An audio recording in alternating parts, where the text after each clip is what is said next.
열왕기하 6장의 말씀 함께 읽었는데 오늘의 말씀의 그 내용들을 보니까 도끼가 물에서 이렇게 뜨는 그런 기적과 그리고 아람 군대가 그 엘리사 집을 둘러싼 거, 그리고 아람 군대가 엘리사 하나님이죠. 하나님의 능력으로 말미암아 물러갔음에도 불구하고 나중에 다시 한번 쳐들어와서 사마리아를, 이번엔 엘리사의 집이 아니라 사마리아 전체를 둘러싸고 그로 말미암아서 북이스라엘 백성들이 곤난을 당하는 그런 말씀이 오늘 열왕기하 6장 말씀에 기록이 되어 있습니다. 조금 전에도 설명드렸던 것처럼 정말 신기한 일이 일어나지 않습니까? 하나님께서 이런 기적까지도 베풀어 주신다라는 내용이 나와요. 첫 번째 부분에 보면 그렇잖아요. 물에 빠진 도끼가 나무까지 던졌다고 물 위에 뜨는 그런 사건이지 않습니까?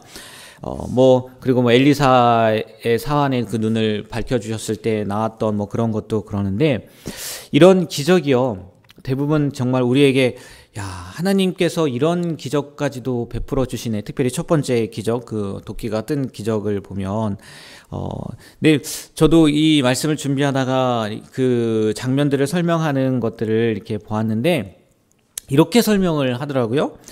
탈무드를 보면은요, 이런 말이 있다는 거예요. 무슨 말이냐면, 펜을 공중에 던졌을 때 하늘로 올라가는 것이 기적이 아니라 책상에 떨어지는 것이 기적이다라는 얘기가 있다는 거예요. 무슨 말인지 이해가 되세요? 펜을 공중에 던졌는데 하늘로 올라가는 게 아니라 땅에 떨어지는 게 기적이라는 거예요. 하나님이요, 이 말씀을 그냥, 이 말씀이 아니죠. 그 탈무드의 내용을 그냥 이렇게 해석을 한다고 하면, 하나님이 이 세상에 정하신 법칙에 따라 순응하는 삶을 살라라는 의미라는 거예요. 근데 그것도 저는 이해가 안 되더라고요. 이게 도대체 무슨 말인가. 우리는 당연히 알지 않습니까? 펜을 하늘에 던지면 땅에 떨어지는 게 당연한 걸로 생각을 하는 거예요. 왜? 중력이라는 것이 있기 때문에 떨어질 수밖에 없는 거죠. 뉴턴의 그죠? 중력, 그죠? 근데 하나님께서 그런 법칙을 만들어 놓으셨기 때문에 떨어지는 거지, 만약에 그렇지 않았다면 그냥 정말 그 말 그대로 우리가 펜을 어디로 던진 거라고요? 하늘로 던진 거예요. 그럼 그냥 날아가 버려야 된다는 거죠. 그러니까 떨어지게 한 것도 하나님이 만들어주신 법칙이라는 거예요. 그러니까 이 도끼가 물에 빠졌다고 해서 쇠가 무거우니까, 물보다 무거우니까 떨어지는 거 우리는 당연하게 생각하지만 하나님께서 그렇게 만들어 놓으신 거고, 반대로 하나님께서 그렇게 안 하고 싶으면 안 할 수 있다는 거예요. 그러니까 우리가 믿는 하나님은 그런 하나님이라는 거죠. 그리고 이 세상 가운데서 우리가 살다 보면 이런 일들뿐만이 아니라 정말 초월적인, 우리의 이론적으로, 우리의 상상으로 생각하지 못하는 일들이 정말 많이 일어난다는 거죠.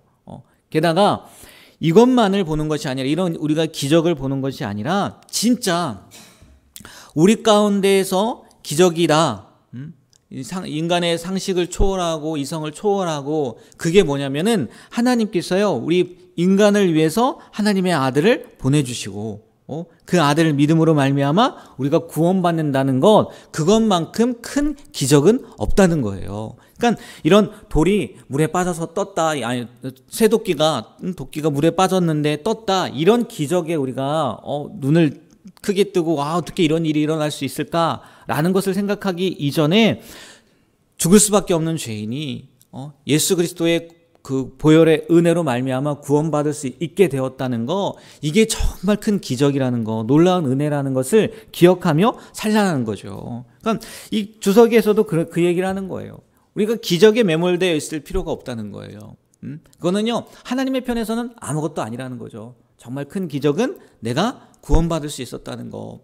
심판받을 수밖에 없는 죄인이 예수 그리스도의 보혈로 말미암아 구원받을 수 있다는 것, 그것만으로도요 가장 귀한 은혜라고 생각하며 기적에 눈을 바라보는 것이 아니라 내 자신을 바라보며 살라는 거죠. 맞는 것 같아요. 여러분, 세상을 살다 보면은 정말 놀라운 기적들이 일어나기도 하지만, 그것보다 더 중요한 것은 내가 예수님을 믿음으로 말미암아 하나님의 자녀가 되었다는 거, 그것이 정말 큰 기적이구나. 하나님의 편에서는 그래, 아무것도, 이 세상에서 일어나는 것들 아무것도 아니구나 라는 것을 기억하며 살 수 있는 우리가 되었으면 좋겠어요. 그리고 12절을 보면요. 이 아람 군대가 그 이스라엘, 그러니까 북이스라엘이죠. 이렇게 쳐들어가려고 하고 매복하고 이렇게 죽이려고 하는데 자꾸만 실패로 돌아가지 않습니까? 그러니까 이 아람 왕이 의심을 하는 거죠. 이건 분명히 내통자가 있다.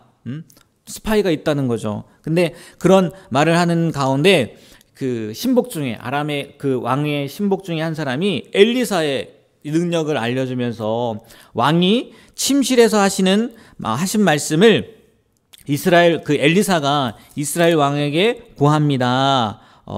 라고 이렇게 이야기하는 장면이 나오지 않습니까? 이 침실이라는 것은 가장 은밀한 곳이잖아요. 다른 사람들한테 함부로 보여주지 않는 곳이기도 하고. 근데 그곳에서 하는 말이라도 엘리사는 다 알고 있을 겁니다. 이렇게 이야기하는 내용인데, 뭐 지금은 워낙 과학기술이 발달해서 그죠? 뭐 도청장치를 하고 뭐 그래서 알 수 있겠지만, 우리 하나님은 그러한 장비가 없어도요, 모든 곳에서 일어나는 일을 다 아신다는 거죠. 심지어요, 아직 일어나지 않는 일까지도 하나님은 알고 계세요. 그래서 우리가 하나님을 우주 만물의 주관자라고 하기도 하고 섭리자라고 하기도 하죠. 그리고 더 중요한 건 뭐냐면요. 뭐 아직 일어나지 않은 일도 아시지만 우리의 뭐까지도 아는 거예요? 마음까지도 아시는 거예요. 마음까지도. 주일 말씀처럼 우리가 아무리 거짓말을 하고 위선의 이렇게 모습을 보인다 할지라도 하나님 앞에서는 그게 통한다고요? 통하지 않는다고요? 통하지 않는다는 거죠. 바꿔 말하면 그 이야기는 결국은 뭐냐면요. 우리 마음에서 일어나는 그 은밀한 곳에서 행해지는 뭐 좋은 것도 그렇지만 또 뭐도 하나님이 아신다는 거예요? 악도 아신다는 거죠. 악도. 그리고 더 중요한 것은 뭐냐면 그에 따른 심판도 있다는 거예요. 때문에 우리 성도님들은요. 저도 마찬가지죠. 우리는 늘 하나님 앞에서 살아가고 있음을 기억하며 살아야 된다는 거예요. 눈에 보이지 않는다 할지라도 우리의 속마음까지도 다 꿰뚫어 보신다는 거예요. 나의 좋은 것도 아셔서 너무 좋아요. 하나님 내가 이런 마음이 아닌데 사람들이 오해하네요. 그것도 하나님께서 알아주시니까 좋기도 해요. 근데 또 한편으로는 내 마음 가운데 있는 숨겨진 악 그런 것도 하나님이 아신다는 거죠. 그래서 오늘 그 아람 왕의 그 신하의 그 고백을 통해서 맞아 하나님은 우리 은밀한 것까지도 다 아시지. 엘리사가 아는 게 아니죠. 하나님이 다 아시지. 그래 내가 하나님 앞에서 늘 바르고 정직한 모습으로 또 하나님이 기뻐하시는 모습으로 살아가야지. 이렇게 결단하시고 오늘 하루도 하나님 앞에 온전한 모습으로 나아가게 되는 우리 중앙교회 모든 성도님들이 되시길 주님의 이름으로 축복합니다. 네, 그리고 하나만 더 말씀을 드리면 그 17절 말씀을 보면 그 아람 군대가 그 엘리사의 집을 쌓지 않습니까? 근데 아침에 일어나서 사안이 보고 깜짝 놀란 거잖아요. 이제 죽게 되었구나. 이제 어떡하냐. 그랬는데, 그 엘리사가 기도하지 않습니까? 그 눈을 밝혀줘서 볼 수 있게 해달라고 하니까 정말 이 사안이 뭘 보는 거예요? 엘리사 그 집 주변에 서 있는 그 불병거들을 보게 된 거죠. 아마 이 사안은요, 그 모습을 보았을 때 이전에 느꼈던 두려움이 아니라, 하나님의 군대가 더 많네. 하나님의 군대가 더 위대하네. 라는 마음으로요, 두려워하지 않게 되었을 거예요. 아마 그랬을 것 같아요. 우리도요, 신앙생활을 하다 보면, 엘리사의 사안처럼요, 그런 상황을 겪게 된다는 거예요.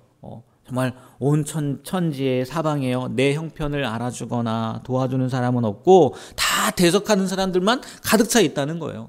그런 모습들이 있을 때가 있다는 거죠. 야, 이걸 어떻게 벗어나야 되지? 이 상황을 어떻게 해결해야 되지? 할 때가 있다는 거예요.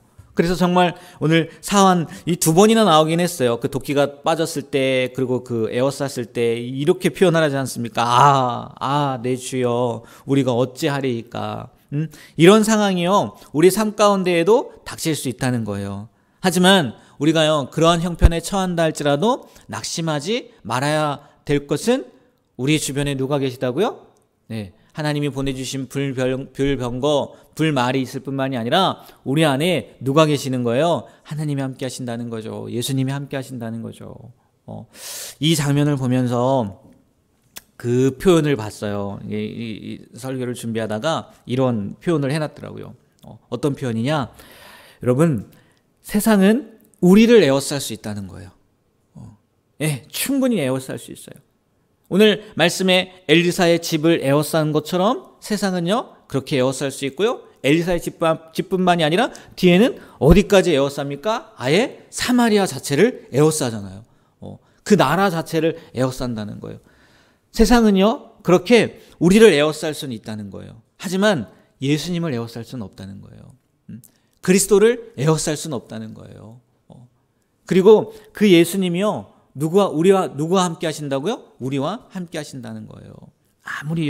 아무리 우겨쌈을 당한다 할지라도 예수님을 에워쌀 수도 없고, 예수님은요, 그들의 힘보다 훨씬 더 뛰어난 분이시라는 거죠. 능력 있는 분이시라는 거죠. 그러니까 두려워하지 말라는 거예요. 걱정하지 말라는 거예요. 염려하지 말라는 거예요. 고린도후서 4장 8절에서 10절까지의 말씀을 보면 사도 바울도 이런 고백을 해요. 우리가 사방으로 우겨쌈을 당하여도 쌓이지 아니하며 답답한 일을 당하여도 낙심하지 아니하며 핍박을 받아도 버림받지 아니하며 거꾸러뜨림을 당하여도 망하지 아니한다. 아멘. 누가 계시기 때문에요? 예수님이 계시기 때문에, 하나님이 계시기 때문에, 성령님이 계시기 때문에. 그래서요, 문제가 날 에워쌀 수 있을지 모르겠지만 내 안에 계신 예수님은 에워싸지 못한다. 그 예수님이 나와 함께 하고 계신다. 이 예수님을 바라보면서, 예수님을 의지하면서 우리에게 주어진 삶을요, 또 우리에게 주어진 문제를요, 당당히 이렇게 이겨나갈 수 있는, 뚫고 나갈 수 있는, 염려하지 않는 우리가 되길 주님의 이름으로 축복합니다. 네, 기도하겠습니다. 하나님, 오늘도 말씀을 통해서 우리에게 귀한 은혜를 허락해 주시고, 또 우리가 어떠한 모습으로, 어떤 마음을 가지고 살아가야 되는지 알게 하심에 감사드립니다.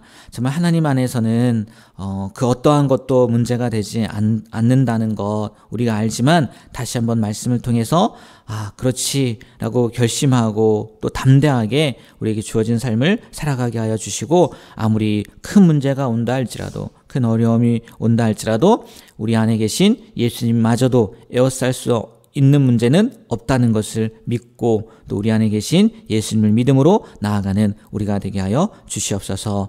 이 새벽 시간에 전도를 위해 주님 전도의 문을 열어 주시옵소서라는 귀한 소원의 예물을 드립니다. 하나님, 정말 우리 성도님들 모두에게 전도의 문을 열어주셔서 우리 교회 가운데 새로운 영혼들, 주님을 알지 못하는 영혼들이 넘쳐날 수 있도록, 정말 매 주일마다 우리 교회 가운데 그런 분들이 올 수 있도록 은혜를 더하여 주시옵소서. 감사하며 또 축복하며 예수님의 이름으로 기도합니다. 아멘.